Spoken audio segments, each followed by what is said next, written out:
할렐루야. 앞뒤로 옆으로 인사하십니다.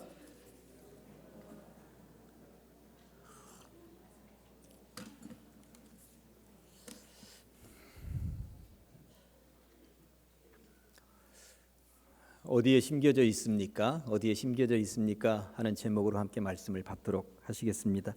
말씀을 시작하면서 3절 말씀이 오늘 설교의 중심 성경 구절이거든요. 같이 한번 해보겠습니다. 시작.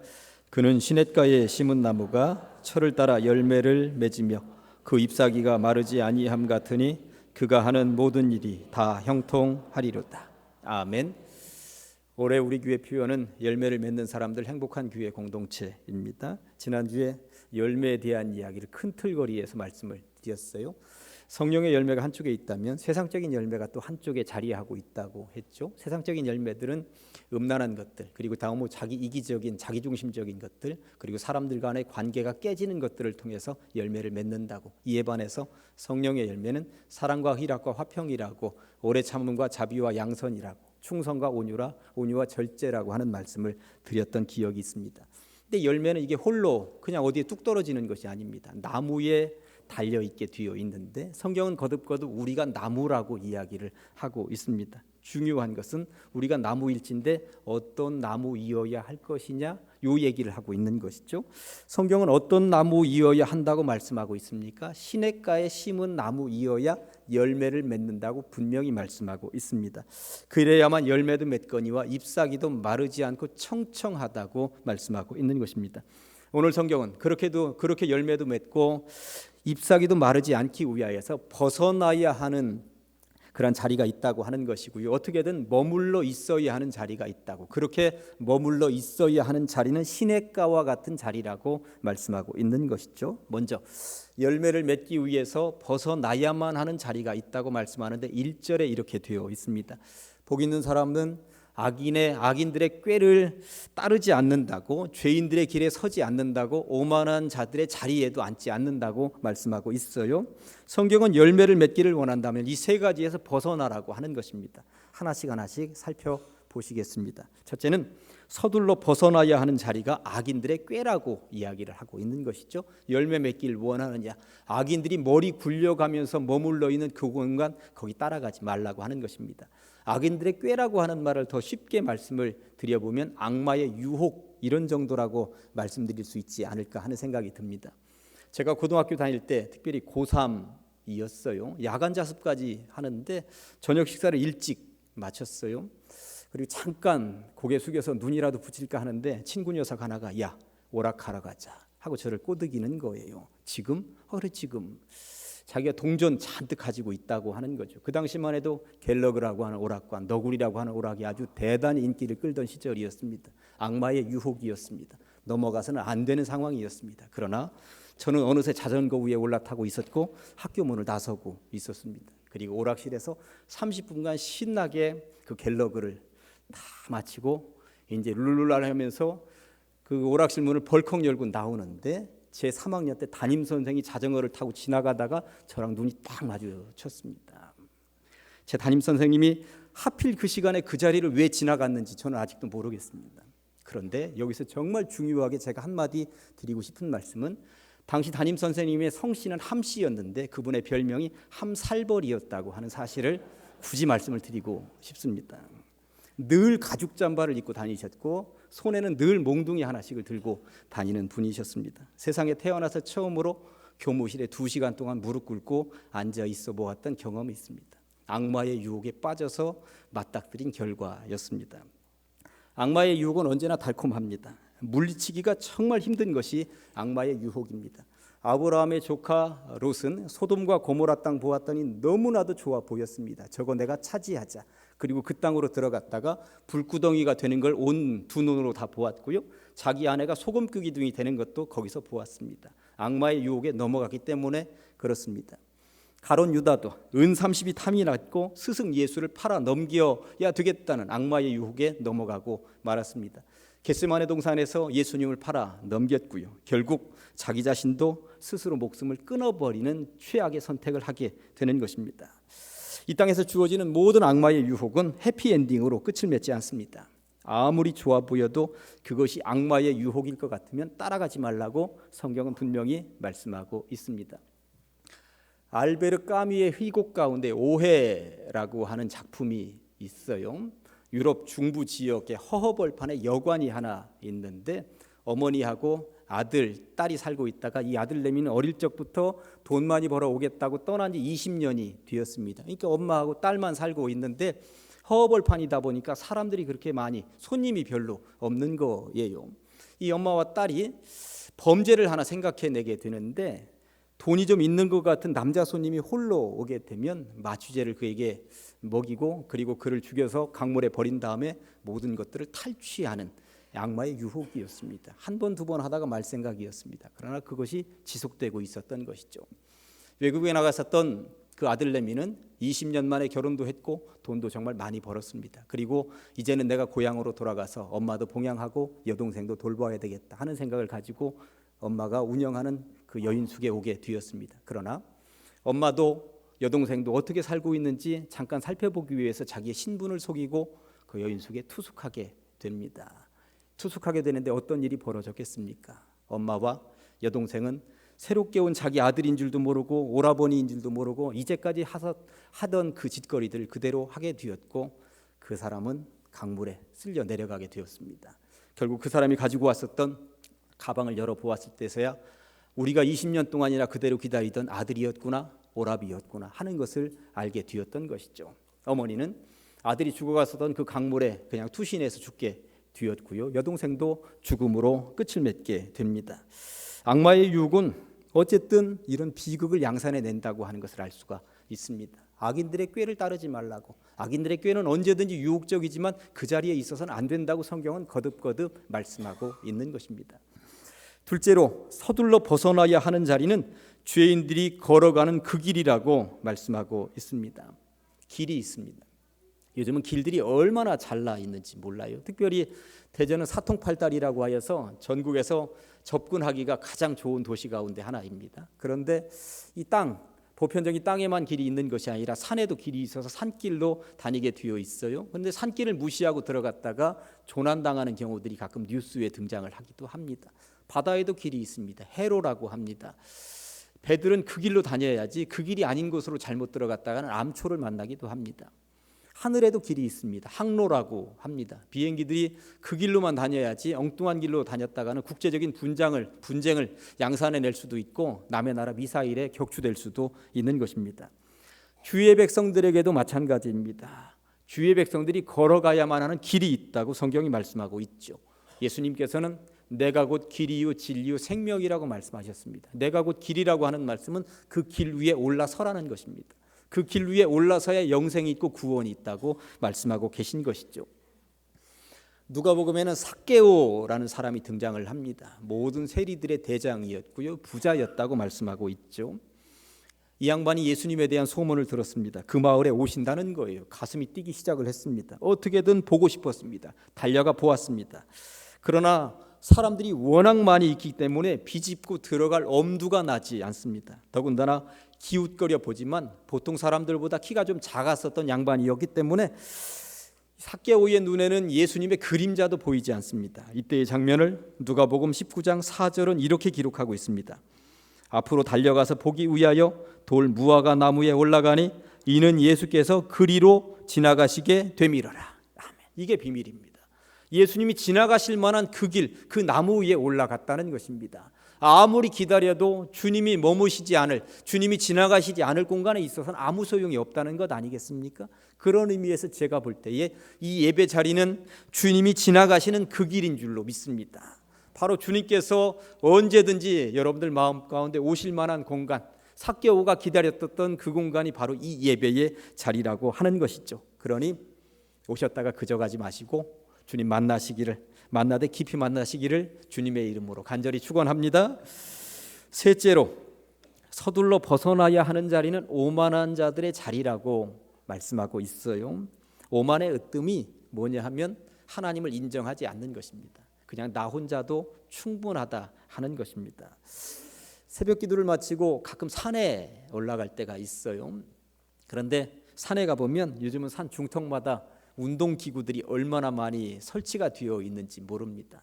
거기서 열심히 돌리기도 하고 허리를 돌리기도 하고 뭐 이러는 사람들도 많이 봅니다. 근데 제가 이런 장면을 보았어요. 역기가 걸려 있는 자리였는데 거기 누군가가 누워서 이제 역기를 가지고 이렇게 운동을 해야 하는 자리 아닙니까? 근데 어떤 양반이 거기 한없이 죽치고 앉아 있는 양반이 있습니다. 시름겨운가 보죠. 또 어떤 때는 보면 거기 그냥 누워 있는 양반도 있어요. 한없이. 또 어떤 때는 보면 아침부터 소주 한 병을 들고 와서 그 자리에 앉아서 소주를 마시는 사람도 있습니다. 이른 아침에 많은 것을 희생하고 산에 올라온 목적을 잃어버린 안타까운 경우들인 것입니다. 산에 왔으면, 운동을 하려고 산에 왔으면 신선한 공기 마시면서 건강을 위해서 걷기도 하고 뛰기도 하고 운동을 해야 하는 것입니다. 그런데 그렇게 못하는 사람들이 있더라 이 말입니다. 이 자리에 계신 여러분들도 마찬가지입니다. 오늘 우리는 많은 것을 포기하고 교회에 올라왔습니다. 이렇게 왔는데 딴 생각만 하다가 졸다가 앉아있기만 하다가 다른 이들의 뒤통수만 보다가 이 교회 문을 나선다면 이처럼 슬프고 비극적인 일이 또 어디에 있겠습니까? 비록 여러분들의 몸이 교회 의자에 앉아있기는 합니다만 그런 자리에 앉아있는 사람들을 일컬어서 예배의 자리에 앉아있다고 우리는 얘기할 수가 없습니다. 하나님 앞에 있으면서도 하나님의 권위를 인정하지 않는 자리를 일컬어 오만한 자들의 자리라고 얘기하는 것이죠. 하나님의 권위를 인정하지 않는다는 것은 아직도 내 욕심이 살아있다는 것이고 내 뜻대로 무언가 해보겠다는 것입니다. 이것을 오만이라고 하는 것입니다. 이 자리는 그렇게 한가로이 멍 때리고 있을 자리가 절대 아니라는 사실을 분명히 깨달아야 합니다. 이 자리는 그렇게 한가로이 졸거나 딴 생각으로 시간을 때울 자리가 아니라는 사실을 분명히 인식하고 계셔야 합니다. 왜냐하면 분명하게 말씀을 드립니다만 이 자리는 감히 하나님 앞이기 때문에 그렇습니다. 지금 하나님 앞에 앉아 계신 것입니다. 그러니 하나님 앞에서 우리가 어떤 자세로 어떤 모양으로 앉아 있어야 하는 것이겠습니까? 이제까지 저는 서둘러 벗어나야 하는 자리는 어떤 자리인지에 대해서 말씀을 드렸어요. 악마의 유혹의 자리, 그리고 죄인들이 서 있는 자리, 오만한 자들이 머물러 있는 자리, 요거는 아니라고. 이런 자리에서는 성령의 열매를 맺거나 어떤 신앙의 열매들을 맺을 수 있는 것이 아니라고. 그렇다면 이제부터 우리가 열매를 맺기 위하여서 머물러 있어야 하는 자리는 어떤 자리인지에 대해서 말씀을 드려보도록 하겠습니다. 2절 말씀입니다. 오직 여호와의 율법을 즐거워하여 그 율법을 주야로 묵상하는도다. 아멘.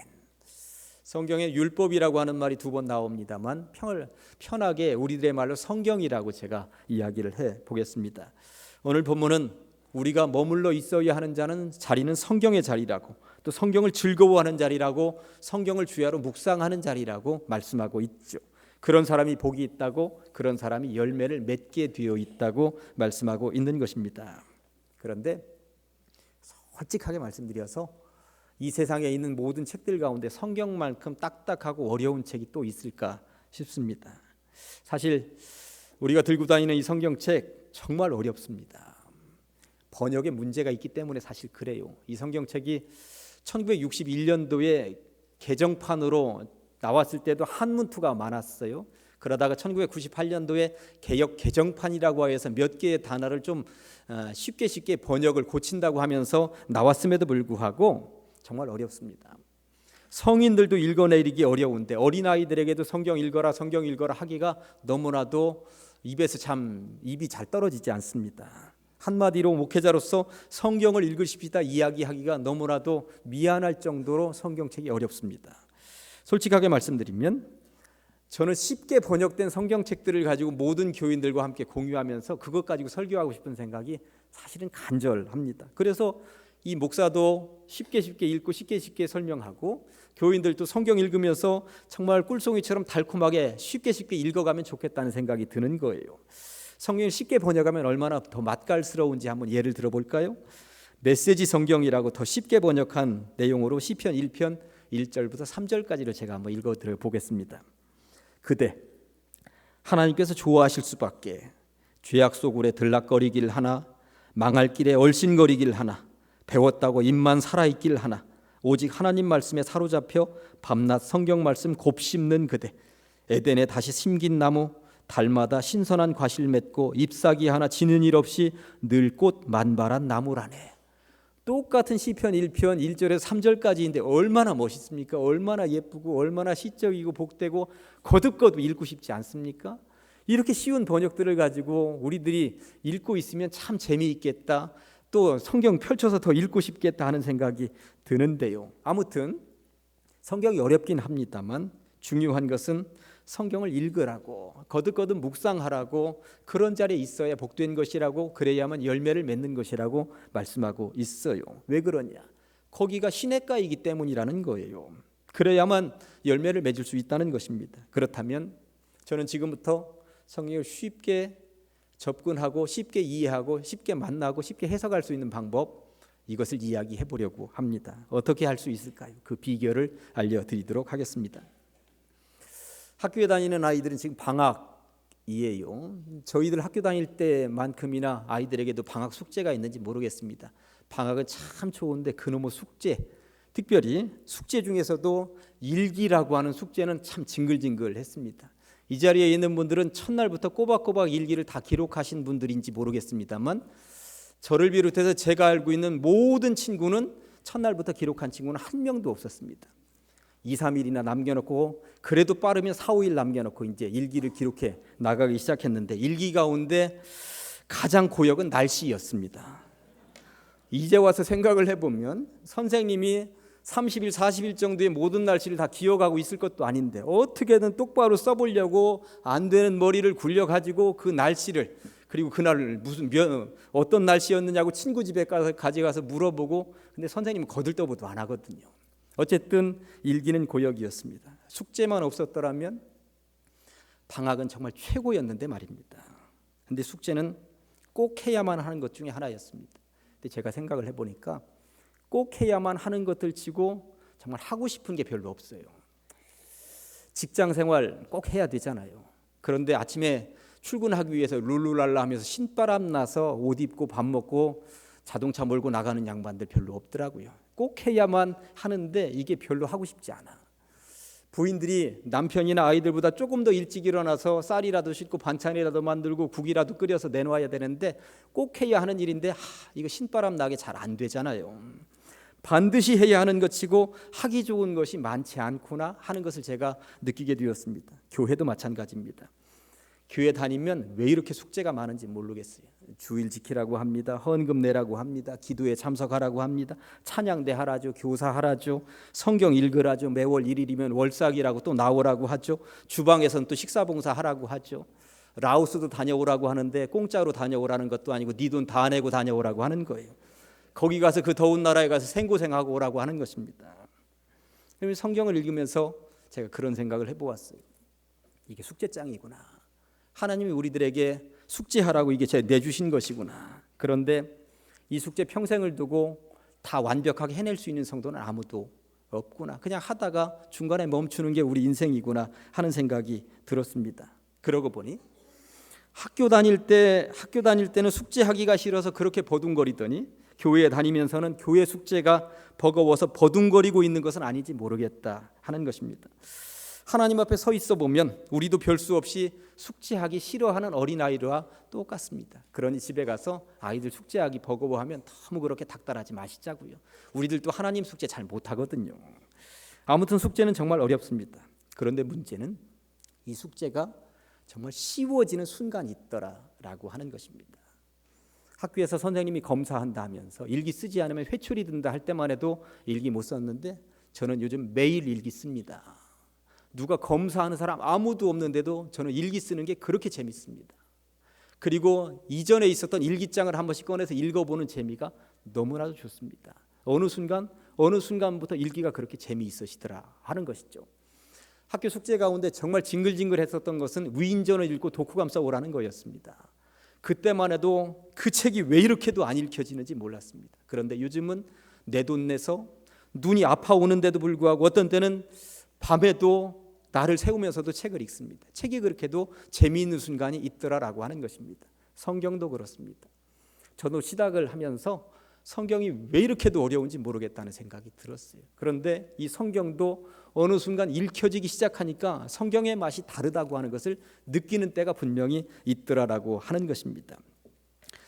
학교 숙제라 하면서 여길 때는 그렇게도 하기 싫더니 무언가 스스로가 깨달아서 하게 되는 때가 있더라. 왜 그렇게 될까요? 언제쯤 그런 순간이 오게 되는 것일까요?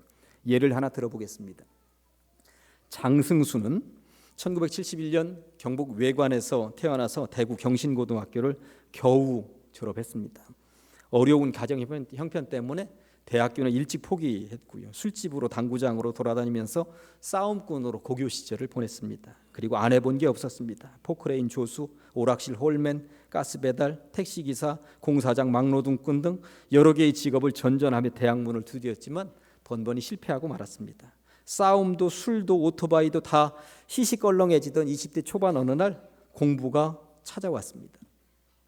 집안의 생계를 책임지는 가장 노릇과 뒤늦게 대학문을 두드리는 늦깎이 수험생 노릇을 함께 병행해야만 했던 것입니다. 키가 작았고 왜소한 몸으로 공사판에서 살아남는 것도 힘들었지만 평범한 두뇌, 남들보다 IQ도 낮고 그리고 낮은 고교 성적으로 대학에 들어가는 것도 쉽지 않았습니다. 스스로의 한계에 부닥치면서 거듭거듭 실패를 했지만 포기하지 않았습니다. 공부가 그렇게도 재미있는 순간이 그에게 다가왔기 때문입니다. 어느 날 열병처럼 들어온 공부의 재미에 푹 빠져 들어가게 되었고 결국 그러다가 1996년 1월 난생 처음 1등을 하게 되었는데 서울대 인문계열의 수석으로 합격을 했습니다. 법학과를 졸업했고 2003년에는 제45회 사법시험에 합격해서 장승수는 현재 법조인의 길을 걷고 있습니다. 그가 세상에 내놓은 책 한 권이 있습니다. 공부가 가장 쉬웠어요. 집안의 아이들 길러보면 해라 할 때는 그렇게도 안 하다가 어느 날 밤을 새우는 녀석을 본 적이 있으십니까? 저도 그렇게 쓰기 싫던 일기를 매일 쓰고 징그럽다 여기던 책을 매일 읽고 너무나도 어렵던 성경책이 어느 순간부터 손에서 놓고 싶지 않은 때가 있습니다. 이런 경우를 일컬어서 정말 어려운 사자성어로 철들었다라고 말을 합니다. 철들었다. 사람은 보니까 철이 드는 시기가 있습니다. 그렇게 철이 들면 내가 꼭 해야 하는 일들이 쉬워집니다. 그런데 이 철들었다라고 하는 사자성어와 비슷한 사자성어 두 개를 더 소개하려고 하는데 하나는 사람 된 네이고 하나는 제법이 네입니다. 그런 소리 들으면서 커보셨습니까? 아니면 그런 소리를 아이들에게 해보셨습니까? 이 중에서 제법이라는 말은 상당히 의미심장한 단어입니다. 국어사전에서는 기대했던 것 이상을 보게 되었을 때 제법이라고 얘기를 하는 것인데 이 말을 원어적으로 따져 들어가면 남의 법이었던 것이 내 법이 되었을 때 제법이라고 얘기하는 거예요. 그러니까 남의 법이었을 때는 남들이 하라 하니까 이게 정말 싫은 거야. 그래서 못 하겠는 거예요. 그런데 그 하라 했었던 그것들이 반드시 꼭 해야 하는 것이라고 하는 것을 스스로 깨닫게 되는 거예요. 그리고 내 것이 되는 거예요. 그리고 내가 스스로 기뻐서 밤을 새우면서도 밥을 먹지 않으면서도 하게 될 때 이게 제법이라고 하는 것입니다. 그렇게 할 때 철들었다 사람 됐네 이야 제법인데 이 소리 듣게 되더라라고 하는 것입니다. 이 예배가 부모에 의해서 억지로 끌려와서 드리게 되면 이것은 남의 법입니다. 그러니 이 예배가 얼마나 힘들어요. 빨리 끝났으면 좋겠죠. 오늘따라 12시 다 됐는데 왜 이렇게 설교도 안 끝나고 저러는가? 그런 사람들은 아직 남의 법 아래에 앉아있기 때문에 그런 거예요. 나 스스로 내 법이라고 생각을 할 때 그 예배는 은혜로운 예배가 된다는 것입니다. 성경도 마찬가지입니다. 남들이 읽어라 하는데 억지로 한 장 넘기기가 너무나도 힘든 것입니다. 저도 교회 목사님이 중학교 때도 고등학교 때도 성경 읽어라 구약 성경은 어려우니 신약 성경부터 읽어봐라. 마태복음 펼쳤는데 낳고 하다가 도대체 이게 뭔 얘기인지 끝까지 낳고이면 어쩔 것인가 해서 그게 남의 법이니까 도대체 읽을 수가 없는 거예요. 그런데 이 성경이 어느 순간 내 법이 되니까 제법인데 소리를 주님으로부터 들으면서 그렇게 재미있는 순간에 맞닥뜨리게 되더라고 하는 것입니다. 사실 성경 어렵습니다. 솔직하게 말하면 영화보다 이게 재밌겠습니까? 소설보다 이게 재밌겠습니까? 밤마다 그렇게 눈 빠지게 보는 드라마보다 재밌겠습니까? 재미없어요. 그런데 이 성경이 어느 날 그 소설보다도 영화보다도 드라마보다도 더 꿀송이처럼 달게 되는 순간이 우리들에게 있더라라고 하는 것을 저는 분명히 말씀드리고 싶은 것입니다. 언제가 그 순간일까요? 광수생각이라고 하는 책에 보니까 이런 멋진 글이 있었습니다. 사막을 알기 위해 세상의 모든 사막을 다닐 필요는 없다. 단 하나의 사막이라도 모래바람을 뚫고 끝까지 다녀왔다면 그것으로 족하다. 생선의 맛을 알기 위해 세상의 모든 생선을 다 먹어볼 필요는 없다. 단 하나의 생선이라도 머리부터 뼈까지 남김없이 먹어봤다면 그것으로 족하다. 진정한 사랑을 알기 위해 세상의 모든 사람과 마주할 필요는 없다. 단 한 사람과의 사랑이어도 뼛속까지 사무치는 것이었다면 그것으로 족하다. 마지막 절이 정말 멋있지 않습니까? 단 한 사람과의 사랑이어도 뼛속까지 사무치는 것이었다면 그것으로 족하다. 제가 무슨 말씀을 드리고 싶은 것인지 알겠습니까?